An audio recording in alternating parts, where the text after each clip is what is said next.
आप देख रहे हैं एसडीएम न्यूज़। मैं हूं रियाज अंसारी। इस वक्त मैं महाराष्ट्र के ऐतिहासिक शहर औरंगाबाद से बात कर रहा हूं और आज मेरा विषय है वक्फ बोर्ड। औरंगाबाद शहर में अभी हाल ही में 2 रोज़ पहले अंबेडकर नेशनल कांग्रेस पार्टी के जिम्मेदार सैयद मोइनुद्दीन इनामदार साहब, अंबेडकर नेशनल कांग्रेस पार्टी, इन्होंने जो है तो कलेक्टर ऑफिस में एक निवेदन दिया कि मिटमिटा एक पड़े को आसपास के 6-7 भाग है ये, यहाँ पर मुसलमान समाज के लिए कब्रस्तान नहीं है। और आपको बहुत आश्चर्य होगा कि वहाँ पर एक दरगाह का इनाम, जैसा उन्होंने निवेदन में बताया है, कि 72 एकड़ ज़मीन है। और 2021 में उन्होंने निवेदन दिया था जिला कलेक्टर के मार्फत, वक्फ बोर्ड को भी मांग की थी, सरकार से मांग की थी कि वहाँ के मुस्लिम समाज के लिए कब्रस्तान के लिए 12 एकड़ ज़मीन दी जाए, जबकि 72 एकड़ ज़मीन मौजूद है। अब 2021 में उन्होंने दिए थे, आज 22-23 2 साल का टाइम पीरियड हो रहा है। अभी हाल ही में 2 रोज़ पहले उन्होंने और निवेदन दिए और उसकी न्यूज़ एक एशिया चैनल औरंगाबाद से जो चलाया जाता है उसके ऊपर भी वो न्यूज़ मौजूद है। अब सवाल ये है कि वक्फ बोर्ड की स्थापना हुई क्यों थी। हर डिपार्टमेंट जब सरकार बनाती है तो उसकी एक अहमियत होती है, उसकी एक जवाबदारी होती है, उसकी एक जिम्मेदारी होती है कि आपको ये इस माध्यम से क्या करना है। अगर पुलिस डिपार्टमेंट को बनाया गया है तो उनकी एक जवाबदारी है कि पुलिस कमिश्नर साहब को अपने इख्तियारात को इस्तेमाल करते हुए शहर का लाइन ऑर्डर को संभालना है, गलत सलत धंधे चलते उसको बंद करना है, मुजरिमों पे लगाम कसना है, कोई गैर कानूनी कारोबार होने देना नहीं है। ऐसे कई अनेक इस जिम्मेदारियां पुलिस डिपार्टमेंट पे होती हैं और पुलिस डिपार्टमेंट उसको बखूबी निभाता है। यही वजह है कि आज हम समझते हर जगह अमन शांति पाई जाती है, इसलिए कि पुलिस सक्रिय है। इसी प्रकार से जब वक्फ बोर्ड बनाया गया तो वक्फ बोर्ड भी इसलिए बनाया गया कि भाई ज़मीन की देखरेख हो, उसका गज़ेट के अंदर बाज़ाब्ता जो भी आपके पास रिकॉर्ड है वो महफूज रहे, सारी बात रहे और उससे जुड़े हुए संबंधित जो भी मसले मसाइल है, समस्या है, उसको आप हल कर सके। उसके लिए बाज़ाब्ता महाराष्ट्र गवर्नमेंट ने एक वक्फ बोर्ड भी बनाया है, वक्फ बोर्ड का चेयरमैन बनाया है, वक्फ मिनिस्टर बनाया है और बहुत सी सहूलतें दी है। और औरंगाबाद शहर में वक्फ बोर्ड कार्यालय महाराष्ट्र का हेड ऑफिस भी है। अब देखिए, हेड ऑफिस औरंगाबाद में है और मिटमिटा यहाँ से ज़्यादा नहीं, 15-20 किलोमीटर की दूरी पर है, 25 किलोमीटर में ज़्यादा। वहाँ पर 72 एकड़ ज़मीन मौजूद है। और जैसा निवेदन में बताया गया और उस मोइन इनामदार साहब से मैंने मुलाकात भी लिया, मैंने कहा साहब क्या मसला था, तो उन्होंने कहा कि अंजड़ साहब बोले वहाँ पर 2.5-3 लाख की आबादी बोले मुसलमानों की यार बोले, यानी आज की तारीख में 2.5-3 लाख का आंकड़ा बता रहे हैं। तो ज़रा कल्पना कीजिए, ज़रा सोचिए आने वाले 5 साल में, 10 साल में, 15 साल में क्या आबादी होंगी। और 72 एकड़ ज़मीन मौजूद है और कब्रस्तान के लिए जो चक्कर काट रहे हैं।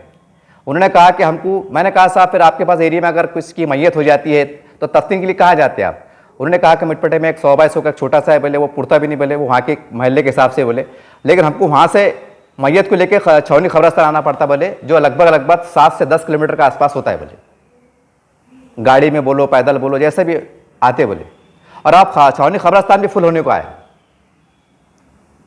और सवाल यह है कि औरंगाबाद शहर में हर पार्टियों की मुस्लिम लीडरशिप मौजूद है, क्योंकि वक्फ बोर्ड का मसला है, कब्रस्तान का मसला है, एक शरई मसला है, तो जाहिर सी बात है मुसलमानों से बात होगी।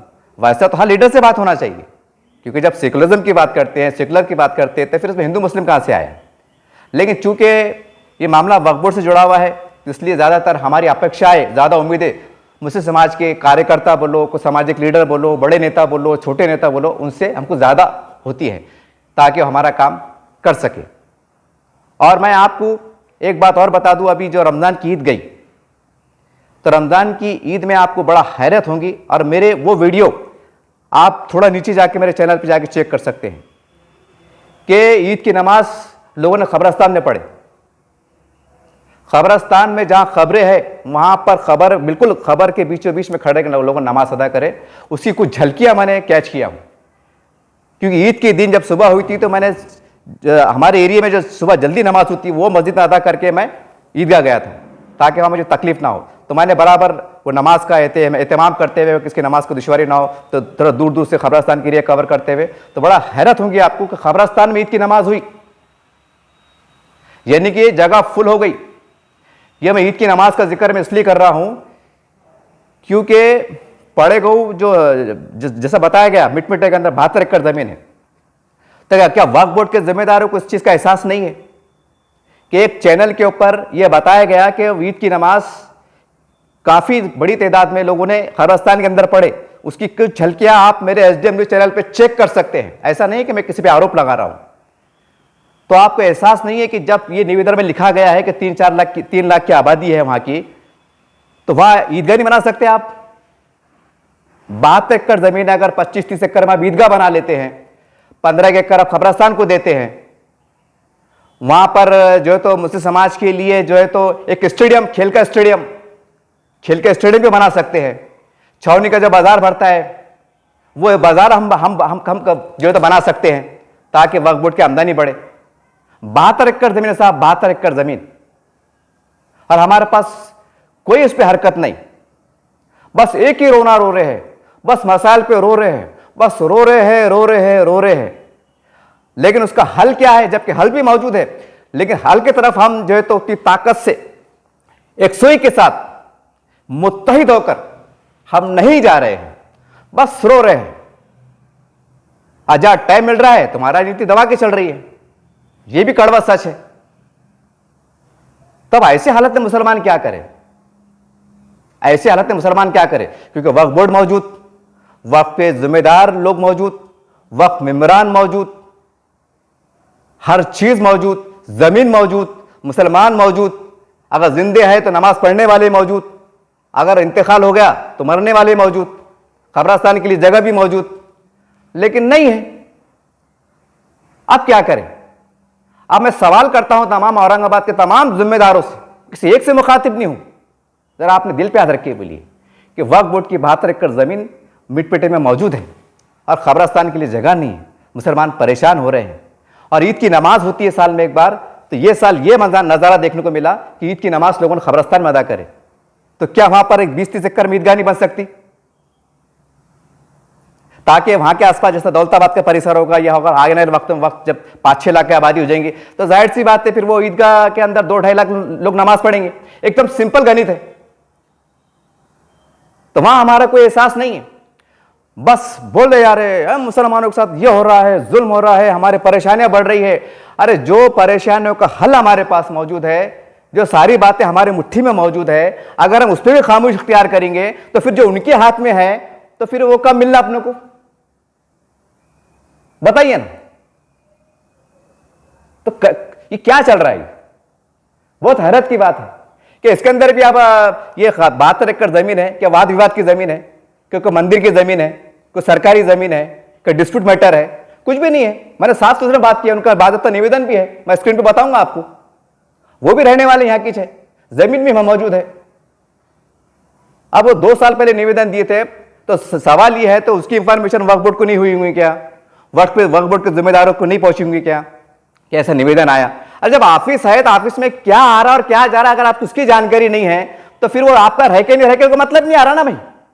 जितने भी जिम्मेदार है, अरे एक को तो खबर होना ना, कोई किसी ने किसको कहा साहब ये औरंगाबाद का मैटर है और बड़ा सेंसिटिव मैटर है। नहीं, खाली वहां जरा एक कोई दरगाह पे अतिक्रमण हो दो, पूरे औरंगाबाद के फौज पहुंच जाएंगे, अरे दरगाह टूट रही, अरे दरगाह टूट रही। अजीब सियासत है, अजीब सियासत है। शायद आपको बुरा लग रहा होगा, लेकिन क्या करूं साहब, एक कौम का दर्द जिसको रहता है ना, जिसको अल्लाह नवाजते हैं, तो उसी के दर्द, वही दर्द को महसूस कर सकता है, वरना राजनीति बहुत होती है। और कौन सी बड़ी बात है, 72 एकड़ जमीन पड़ी हुई है, कोई डिस्प्यूट मैटर नहीं है, मुसलमानों की आबादी मौजूद, और इतनी भी नहीं, 2.5-3 लाख जैसा बताया जा रहा है। और क्या मांग रहे? 12 एकड़। देखिए ये कितनी इसकी हैरत की बात है ना। अब क्या होगा, हाँ 2-5 साल निकल लेंगे, फुल खचाखच आबादी हो जाएंगी। और आपको पता होगा मिटपेटे के अंदर गार्डन उठ के गया, 100-150-200 एकड़ में क्या बन रहा हो गार्डन, बेहतरीन फुल आबादी हो जाएंगी, खचाखच हो जाएंगी, बहुत एकदम मार्केट आ जाएगा, जमीनों को वहां का वैल्यूएशन बढ़ जाएगा। फिर हल्लू से बात उठेंगी, यहां पर जिला परिषद की इमारत को जगह नहीं है, फिर हल्लू से यहां पर कोई एक आधी पुलिस चौकी की जरूरत है, एक आधी महानगर पालिका की ब्रांच खोलना है, गई जमीन, जैसा हमारे औरंगाबाद की महानगर पालिका गई।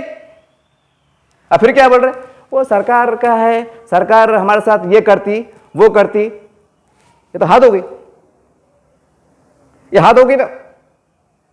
अरे एक सीधी सी बात है, एक संभाजी नगर औरंगाबाद बचाने के लिए हम पूरी ताकत से एक जगह होते हैं, ये भी मैं इसलिए मिसाल देता हूं बार बार क्योंकि ये नजारा औरंगाबाद से ने देखा हूं और मैं भी औरंगाबाद का ही हूं। एक जुनून है, जुनून, जुनून बोलिए आप, वो एक नाम है। मैं ये नहीं कह रहा हूं कि नाम बचना नहीं चाहिए, अच्छी लड़ाई लड़ रहे हैं आप मुबारकबाद के मुस्तहक भी है, अल्लाह आपको कामयाबी दे, सारी बात सही है। लेकिन साहब 2.5-3 लाख की आबादी है और कब्रिस्तान नहीं है, तो ये गलत बात है क्या नहीं? यानी एक नाम कि न वो नाम ना मरेगा और मरा तो कुछ मतलब दफनाने की जरूरत नहीं है, कफन की जरूरत नहीं है, तो उसके लिए हम लड़ रहे हैं। और जो इंसान मरने वाला है, जिसको कब्रिस्तान की जरूरत है, खबर की जरूरत है, उसके ऊपर बेहिसी का माहौल है। अब बताइए, अब चुनाव आ जाएंगे, महानगर पालिका भी आएंगे, विधानसभा भी आएंगे, लोकसभा भी आएंगे ना। और इलेक्शन में हम देखते हैं हर पार्टी का नेता, कुछ एक की बात नहीं कर रहा हूं मैं, ऐसी ऐसी गलियों में जाते हैं कि जिसको उनको पता भी नहीं होगा कि ये गली के अंदर है बोल के, और इसलिए जाते हैं कि वोटर है, वोट मिलना जरूरी है। कॉर्नर मीटिंग होती, खटके मारते, अम्मा अस्सलाम वालेकुम, आदाब, नमस्ते, जो भी है माहौल के हिसाब से जाते। और क्यों जाते? इस वास्ते वोट मांगते कि हाँ हमको चुन के दे दो, एक बार हम चुन के आ जाएंगे तो फिर हम आपकी समस्या को हल करने की जवाबदारी हमारी। और फैक्ट है ये कोई ऐसा वो बात नहीं है। तो फिर अब वक्फ बोर्ड का ये जमीन का मसला आया, मिट मिटेगा, फिर इसको कौन हल करेंगे? और मुसलमानों ने कहां जाना? 72 एकड़ जमीन, जबकि ईदगाह की बहुत जरूरत है। मैं खास तौर से तमाम औरंगाबाद के वक्फ बोर्ड के जिम्मेदारान से बल्कि हाथ जोड़ के कह रहा हूं साहब, क्योंकि मैं मुसलमान हूं और मेरे मजहब में पैर पड़ना लिखा हुआ नहीं है, तो कसम खुदा कि मैं आपके पैर पड़ के आपसे गुजारिश करता कि जरा रहम करो। ईद की नमाज कब्रिस्तान में अदा की गई, मेरे चैनल पे मौजूद है, मेरे ईद के वीडियो निकाल के देखो। जरा सोचो आप 5 साल के बाद जब आज की आबादी 2.5 लाख है, तो 5 साल की आबादी क्या होंगी? कहां पढ़ना ईद की नमाज? अरे तो पढ़ लेंगे कैसे भी, घरों में, छतों पे, मस्जिद के कोने कापरे में कभी पढ़ लेंगे। लेकिन जब हमारे पास जमीन मौजूद है तो फिर हम खामोश क्यों हैं? हमारे पास एक हिकमत अमली क्यों नहीं है? हम कब बनेंगे? और ईदगाह बनाने के लिए कौन से ज्यादा पैसे लगते हैं? खाली 30 एकड़ जमीन का अलॉटमेंट करो।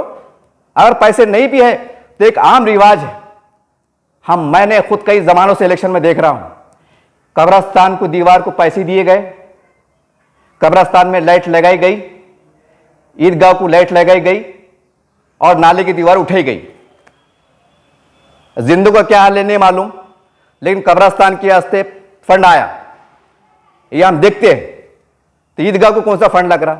अगर नहीं भी फंड है तो औरंगाबाद के मुसलमान इतनी बड़ी संख्या में है कि चंदा, ज़कात, खैरात, अतियात से वो ईदगाह की दीवार उठा लेंगे।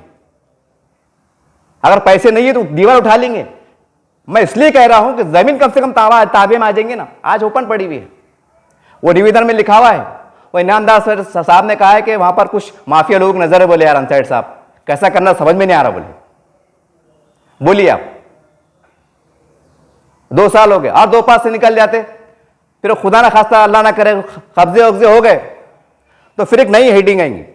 वक्फ बोर्ड की मीटिंग हुई, मीटिंग में फैसला लिया गया कि जिन्होंने कब्जा करे उनके ऊपर एक्शन लिया जाएगा।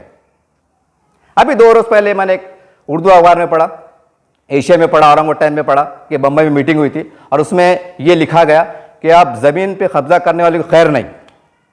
अच्छी बात है, कोई गलत बात नहीं, लेकिन सवाल यह है साहब कि जब जमीन ओपन पड़ी हुई है और मुसलमानों को जमीन की जरूरत है तो आज की तारीख में आगे बढ़ के आप देते क्यों नहीं? कब्जा हो देंगे, फिर डिस्प्यूट मैटर होगा, फिर कोर्ट कचहरी होंगी, फिर पुलिस स्टेशन जाएंगे, फिर ट्राइबल कोर्ट जाएंगे, फिर स्टे आ जाएंगे और खामोश क्यों? क्या चल रहा बोले यार, बोलो आप क्या करना मुसलमानों ने? कम से कम जो मुट्ठी में है, ठीक है, उनके पास जो है, जो भी है आरक्षण के मसले, जो भी है बोल सकते हैं भाई सरकार का मसला है, मंत्रिमंडल में फैसला होगा, ये है वो है, यानी आपके पास बहाने भी है, उलझने भी है, मजबूरी भी है, बेबसी भी है। लेकिन मिटपटे में क्या है?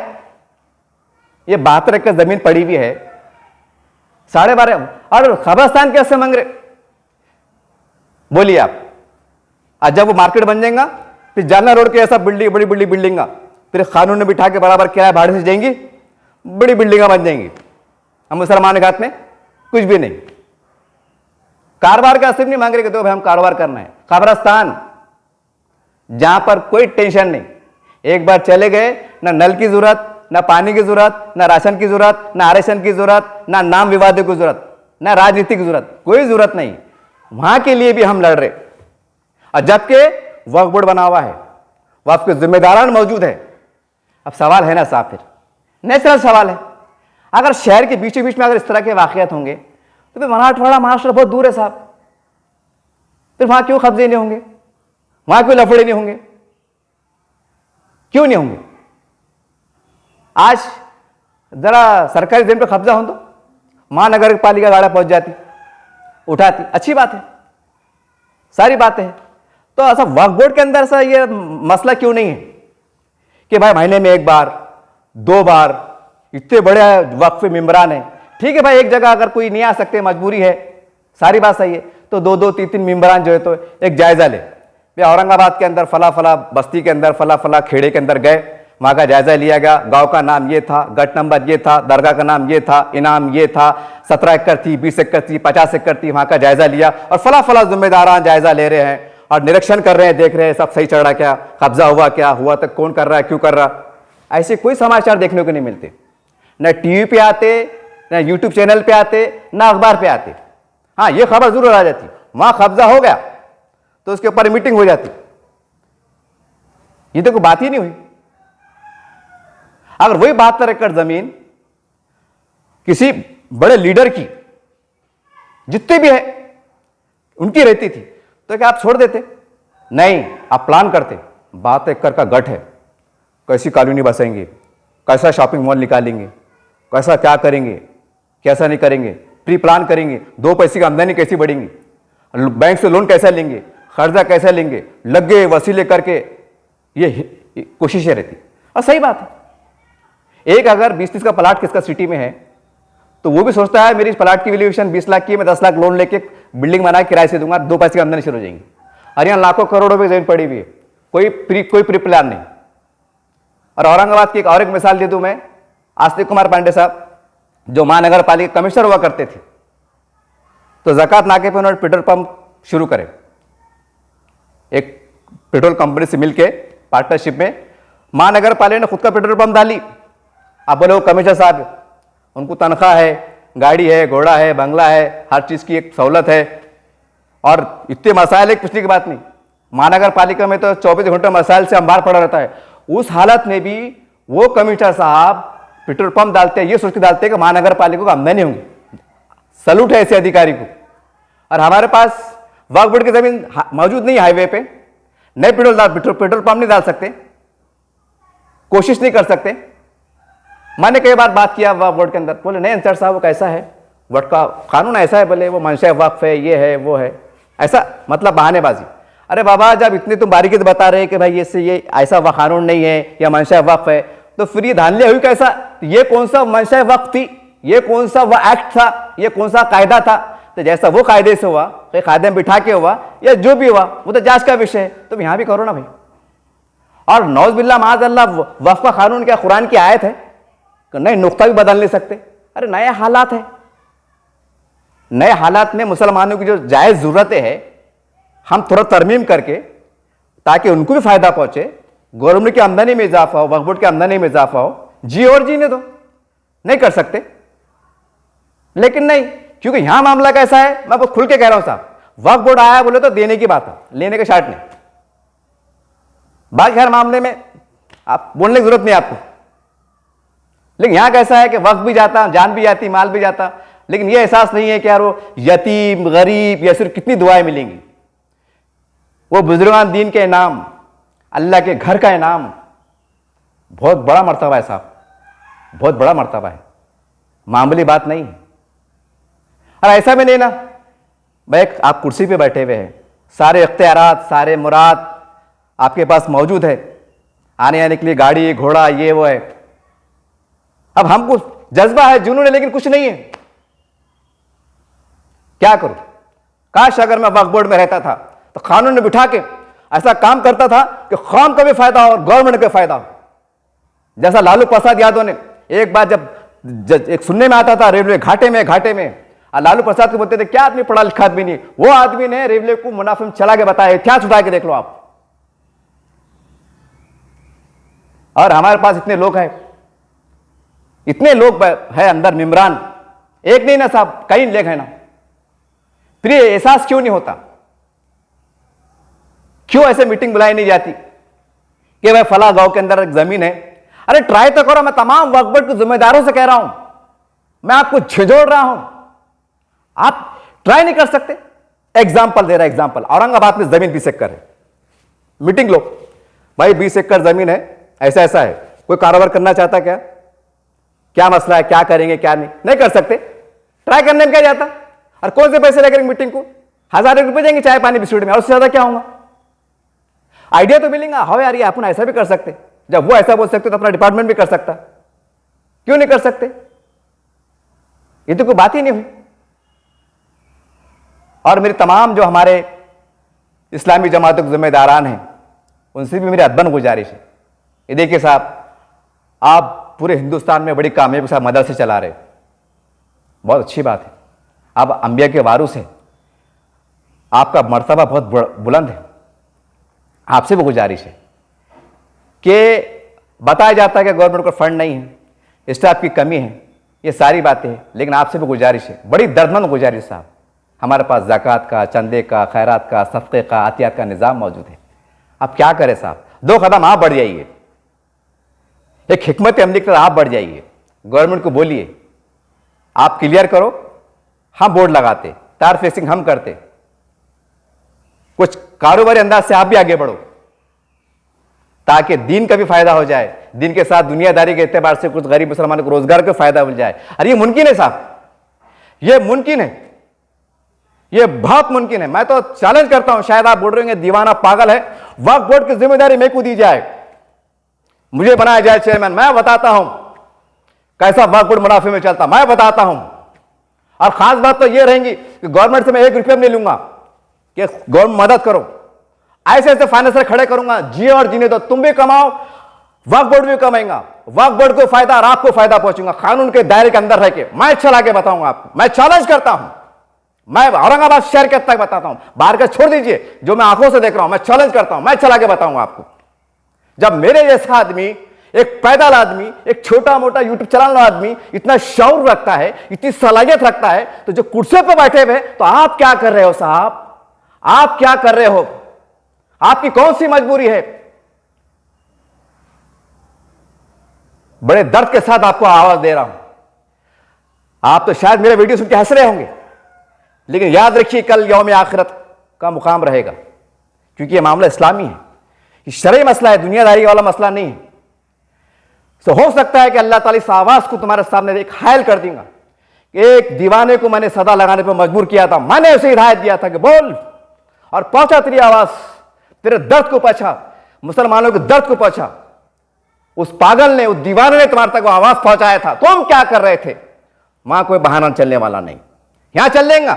हम सरकार में नहीं है, हमारी मजबूरी है, वो वैसा है, वो वैसा है, वो ऐसा हो जाए। हालांकि कोई मजबूरी नहीं है, सच में देखा जाए तो कोई मजबूरी नहीं है।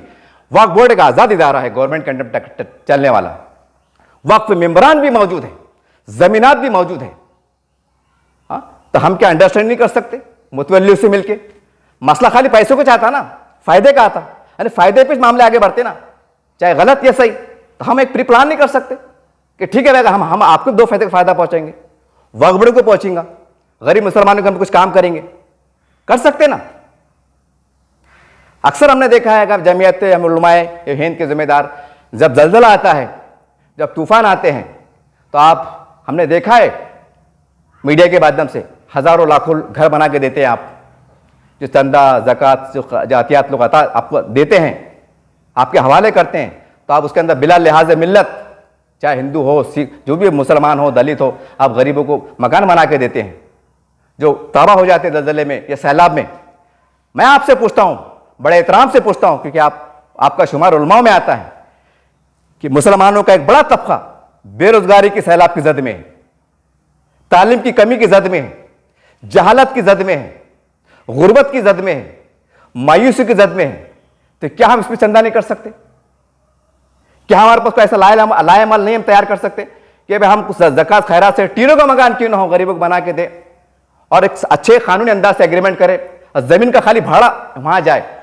और जबकि बड़ी बड़ी सिटियों में जमीन है, कौड़ियों के मोल, उनकी इंक्वायरी कीजिए आप, सरकारी इमारतें जब बनी हुई है वक्फ बोर्ड की, उसका भाड़ा क्या है सालाना, वही भाड़े पे इनको दीजिए। 20 बाय 30 का प्लाट कितना आएगा साल का? 1000 रुपये भी नहीं आएगा। 1000 रुपये बहुत मुश्किल है, 1000 रुपये ले लो भाई, आपको फायदा, गरीब को मकान मिल जाता। रहे बाबा 25-30 साल, बात की बात देखेंगे जब नया कानून कायदे आएंगे, क्या आएंगे। कम से कम आज की तारीख में 25-30 साल तो जो नई पीढ़ी है, जो मौजूद परेशान लोग, उनको तो फायदा मिल जाएगा। आज ये उसमें जाके देखो आप, घर की योजना में 82-85 हज़ार घर लोगों ने फॉर्म भरे थे, तो छठ के 40-45 हज़ार सुनने में आए। उसके अंदर कितने मुसलमान का 15, मेरा सर्वे साहब 25 से 50 हज़ार के आसपास लोग किराए से रहते। और 72 का जमीन पड़ी हुई, कहां पर कितनी पड़ी, कहां कितनी पड़ी, लेकिन कुछ नहीं, कोई हमारा ऐसा कानून बना को हम तैयार नहीं है। जबकि कानून ये भी है कि अगर आपके पास रजिस्ट्री की जमीन है, 20 लाख की जमीन है, तो बैंक आपको 10 लाख का लोन देती। और यहाँ हमारे करोड़ों की जमीन है और जमीन भागी नहीं जा रही। हम गवर्नमेंट से ऐसी कोई नुमाइंदे नहीं कर सकते कि साहब जमीन हमारी तो पड़ी हुई है, आप हमको रेंट दीजिए, हम कुछ आपको अदायगी कर देंगे, उसका बीच का रास्ता निकालेंगे ताकि वक्फ की इमलाक तहफ़्फ़ुज़ हो सके। लेकिन नहीं, खाली दरा तबाही आन दो, बर्बादी आन दो, सब लोग एक जगह हो जाएंगे, सारी बात हो जाएंगी। लेकिन यहां जो तबाही हो रही है हमारी, यहां पर कोई एहसास नहीं, कोई एहसास नहीं। फिर आखिरी में हार के क्या बोलते, हुकूमत बदमाश है, हुकूमत हमारे साथ जाति बात कर रही है। सवाल मैं फिर एक बार मैं तमाम औरंगाबाद के, मैं तमाम मुस्लिम संगठन वालों से भी कह रहा हूं, लीडरशिप से भी कह रहा हूं, ऑल पार्टीज के जिम्मेदारों से कह रहा हूं, आप सभी से मुखातिब कि ये जो 72 एकड़ जमीन है मिटपिटे में, यहां अगर आप कोई ईदगाह बनाते हैं, जबकि ईदगाह की सख्त जरूरत है, कब्रिस्तान की सख्त जरूरत है, वहां खेल का स्टेडियम बन सकता, वहां हमारे कॉलेज स्कूल बन सकते, Urdu medium, Marathi medium, English medium हम खड़े कर सकते। हमारे पास तंजीमें मौजूद, जमात इस्लामी के बड़े बड़े जिम्मेदार मौजूद, जो ज़कात खैरात जरिए हमारी मदद का जरिया बन सकते। थोड़ी कोशिश की जरूरत है, थोड़े जज्बे की जरूरत है। यह हो सकता है साहब, यह हो सकता है, इसमें नई की गुंजाइश बिल्कुल नहीं। हो सकता है कि खेल का स्टेडियम नहीं बनेगा। औरंगाबाद में देखो, मसला मैसाला आ रहा है, डिस्प्यूट मिट रहा है यार, कुछ भी हो जा रहा है, वहां साफ सुथरा मैटर है, वहां खेल का स्टेडियम बन सकता, ईदगाह बन सकती 30 एकड़ में, जैसा ख्वाजा शरफुद्दीन साहब ने लाए थे मराठवाड़ा में पहली ईदगाह बन। उनका कहना है कि मैंने पहला परमिशन लाया था। अब बोलिए आप आने वाले वक्त में कहा जाना मुसलमानों ने? अरे मुसलमानों की जिम्मेदारी है ना, मुसलमान के जितने ऑल पार्टीज के लीडर हैं उनकी सबकी जवाबदारी है। इसमें गवर्नमेंट को बुरा बोल के क्या फायदा? अगर आप कोशिश नहीं करेंगे, आप खामोश रहेंगे, तो गवर्नमेंट बोलेंगे भैया आज ऑर्डर चलने दो, तुम हमारे पास नहीं आ रहे तो हमने क्या करना। और आखिर में गवर्नमेंट क्या बोलेंगे, भैया ज्यादा बोलो मत, आपको वक्फ बोर्ड बना के दी हुई है, वक्फ का कानून मौजूद है, आप करो, नहीं हो रहा तो हमको बोलो। तो गवर्नमेंट साफ अल्फाज से बोलेंगे। अब क्या फायदा गवर्नमेंट को बोल के? क्या इसमें बीजेपी रोक रही, शिवसेना रोक रही, कोई आरएसएस रोक रही? कौन रोक रहा हमको? जमीन मौजूद, कायदा मौजूद, वक्फ बोर्ड मौजूद, वक्फ के तमाम जिम्मेदारान मौजूद, हर चीज मौजूद, लाइन ऑर्डर मौजूद। पैसे कमी है तो हमारे पास ज़कात खैरात का निजाम के तहत देने वाले मौजूद। आप बताओ ना, कौम के जियाले ऐसे औरंगाबाद में पड़े हुए, आप बताओ कि भाई ईदगाह के वास्ते हमने 30 एकड़ जमीन एक्वायर की है, जमीन उठाने, दीवार उठाने के पैसे नहीं है। देखो कैसे लोग आते अल्लाह के नाम पे देने वाले, ये लो, कोई कहेगा मेरे वालिद के नाम से, महरूम के नाम से दे रहा हूं दीवार, कोई कहेगा वालदा के नाम से, बना लो, बहुत अच्छी बात है, जमीन की हिफाजत भी हो जाएंगी और लाखों लोग नमाज पढ़ेंगे। और वो नमाज पढ़ेंगे जहां 30 दिन के लोग जब रोजे रखे जाते हैं, वो इनाम का दिन होता है, रोजदारों का इनाम का दिन होता है। वहां जब सजदा होगा तो यकीन दोस्तों, जिन्होंने ईदगाह को बनाने में, बाज़ाबाद करने में मदद की, उसको कायम रखने में, उसको आबाद करने में जिन्होंने जद्दोजहद लिया, वो सवाब के मुस्तहिक, उनकी दुआ में वो भी रहेंगे। ये एहसास भी करो आप, ये एहसास भी करो आप। बहरहाल उम्मीद है कि मिटपिटा पड़ेगा। ये गरीब बस्ती है, हाथ मजदूर लोग हैं साहब, ज्यादा पढ़े लिखे नहीं है, सुबह जाते हैं काम को, शाम में आते हैं। एक दिन अगर घर में बैठ गए तो बाल बच्चे भूखी नौबत आती है। वो कैसा जी रहे, वो क्या कर रहे, वो अल्लाह जाने, उसका रसूल जाने। मैं तमाम औरंगाबाद के जिम्मेदारों से कहता हूं कि देखिए, आज आप कुर्सी पे बैठे हुए हैं, किसको अल्लाह ने मालो दौलत से नवाजा है, किसकी तो इतनी चलती है कि वो मैंने सुना हूं कि साहब हमारी तो मंत्रालय तक पहुंचे। अच्छी बात है भाई, अल्लाह सबको अच्छा रखे, कोई बदगुमानी नहीं है आपसे, मेरे आपसे गुजारिश है। देखो 72 एकड़ टाइटल किधर टाइटल जमीन है, मोइन इनामदार साहब है अम्बेडकर नेशनल पार्टी के, इनसे मुलाकात करो, वहां जाओ, वहां जमा वक्त पे तमाम जिम्मेदार से कहना चाहता हूं कि वहां जाइए, आप जायजा लो, आपको समझ में आएगा कि वाकई ईदगाह बना सकते हम, खेल का मैदान बना सकते हम, स्कूल कॉलेज खड़े कर सकते हम, खबरस्तान खड़े कर सकते हम, खबरस्तान को आबाद कर सकते हम, छावनी बाजार जैसा मार्केट बना सकते हम, ताकि मुसलमानों को धंधा पानी करने में आसानी हो सके। और वक्त पड़ेगा आने वाले वक्त में 50 साल के बाद वहीं पर हम शॉपिंग मॉल बना सकते हैं, नए स्वरूप में मुसलमानों को हम दे सकते हैं। आज की तारीख में चबूतरा बना के दो, जैसा इतवार बाजार में, अपने अंडर में तो लो। कब लेंगे? जब नहीं लेंगे, पड़ी रहेंगी तो जाहिर सी बात है कब्जे होंगे।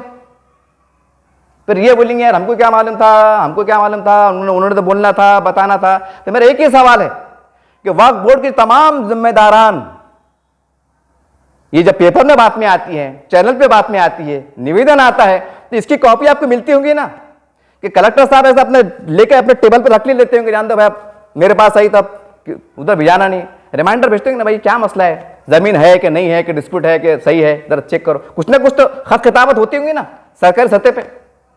तो फिर क्या आपको इंफॉर्मेशन नहीं होती कि भाई औरंगाबाद में क्या चढ़ा, कहां पर जरूरत है, खबरस्तान की है, क्या है, कैसे मसले है? फिर यहां खामोशी क्यों? फिर यहां खामोशी क्यों? तो कैसा होगा कौम का विकास? कौम को जो जायज मसाइल है, अब बड़े मसाइल तो हल नहीं हो रहे, परेशानी से हम जूझ रहे, बस वो अल्लाह है हालात से निकालने वाला। लेकिन जो खबरस्तान जैसे मसाइल है, ईदगाह के जैसे मसाइल है, जो हमारे हाथ में है और गवर्नमेंट ने आपको बिठाया है, वक्फ बोर्ड बना के आपको बिठा दिया है कि आप फैसले करो, बस थोड़ी नुमाइंदगी की जरूरत है और ठोस नुमाइंदगी की जरूरत है। यकीनी तौर से मुसलमानों के मसाइल होंगे। उम्मीद करते हैं कि इस दर्द को, इस पैगाम को आप समझेंगे साहब, और जितनी जल्दी हो सके आप बिला ताखिर, मैं वक्फ बोर्ड के तमाम जिम्मेदार कहना चाह रहा हूं, 15 से 20 किलोमीटर के एरिया है, पहुंच जाइए कार लेके, गाड़ियों काफिले के साथ पहुंच जाइए, और एक महीने में बता दीजिए कि यहां पर ईदगाह बनने वाली है। 30 एकड़ में ईदगाह, 15 एकड़ में खबरस्तान, 10 एकड़ में खेल का स्टेडियम और मार्केट बाजार। फायदे होंगे साहब, फायदे होंगे। आप ये मत बोलिए पैसों का मसला है, आप ऐलान लगा दीजिए, ऐलान करा दीजिए कि भाई गवर्नमेंट को फंड की कमी है, वक्फ बोर्ड भी खसारे में चल रहा है वक्तों से, अब हमें ज़कात के खैरात से, चंदे से, अब आवाज लगा दो, ये करना पड़ेगा साहब। अगर हम ये सोच के बैठ गए कि जेब में पैसे नहीं क्या करूं, जेब में पैसे नहीं क्या करना, हमारा पैसे नहीं, ये चलने वाला नहीं। कौम के जियाले देने को बैठे हुए हैं। मस्जिद में अगर ऐलान होगा तो रुपया 2 रुपए शक्ल में एक दीवार तामीर हो सकती है। आप आवाज दो, खाली आप आगे बढ़ो, आप अपनी जिम्मेदारी निभा दो। कौम के कई बंदे नेक अल्लाह के ऐसे खड़े हो जाएंगे जो बाकी जिम्मेदारी खुद निभा लेंगे, मगर शर्त है आप आगे बढ़ो। उम्मीद करते हैं तमाम जो जिम्मेदारान हैं, जो समझते हैं कि हम जिम्मेदारान हैं, आपसे दर्दमंद अपील है कि इस बात को आप लब्बाइक कहो, लब्बाइक कहो। अल्लाह हाफिज।